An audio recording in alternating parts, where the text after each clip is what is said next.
ఏంటంటే ఎంతో పవిత్రంగా భావించే తిరుమలేశుడు కలియుగ దైవంలా భావించి చాలా సెంటిమెంట్గా భావిస్తారు తిరుపతి వెంకటేశ్వర స్వామిని.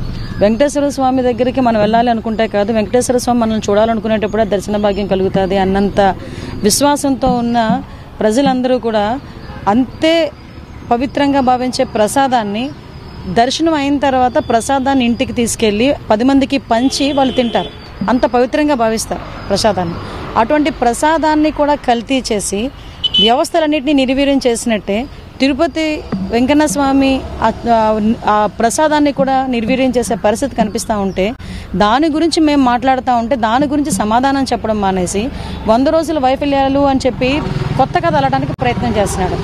100 రోజుల వైఫల్యాలు అని చెప్పి నువ్వు ఎక్కడో రికార్డెడ్ రూమ్లో కూర్చొని లిమిటెడ్గా ప్రెస్ వాళ్ళని పిలిపించుకొని వాళ్ళతో మాట్లాడినప్పుడు పలకలేని మాటలు మాట్లాడి నత్తిపోకూడేలా మాట్లాడడం కాదు. నువ్వు నిజంగా దమ్ముంటే ధైర్యం ఉంటే రా, బయటికి రా.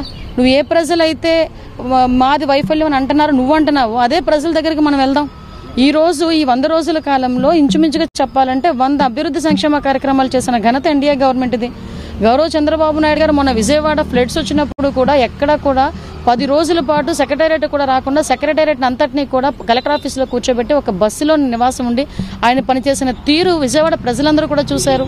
ఈరోజు చెప్పినట్టుగానే 4,000 రూపాయలు పెన్షన్ ఇవ్వటం కానీ, ఈరోజు ఇసుకకి సంబంధించి కొత్త పాలసీ తీసుకురావటం కానీ, అదేవిధంగా మీ అందరికీ తెలుసు ఆ ల్యాండ్ టైటిలింగ్ యాక్ట్ రద్దు కానీ, ఇలాంటివి చూసుకుంటా కూడా అన్ని పనులు ఈరోజు చేసి ఉండి మేము గర్వంగా ఈరోజు మంచి ప్రభుత్వాన్ని ప్రజలందరూ ఆశీర్వదిస్తుంటే ఆ ఆశీర్వాదాలు తీసుకుని ఇంకా గ్రీవెన్సెస్ తీసుకోవడానికి మేము వెళ్తా ఉంటే దాని గురించి అది చూసి తట్టుకోలేక నోటుకొచ్చినట్టు మాట్లాడే పరిస్థితి కనిపిస్తూ ఉంది.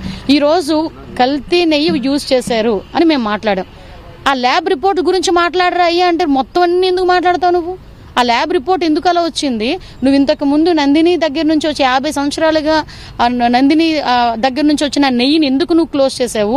ఇప్పుడు కొత్తగా ఉత్తరప్రదేశ్ నుంచి అయితే ఆల్ఫా కంపెనీ నుంచి ఎక్కడి నుంచి తీసుకొచ్చే నెయ్యిని ఈరోజు యూజ్ చేస్తున్నావు, దాని బ్యాక్గ్రౌండ్ ఏంటి?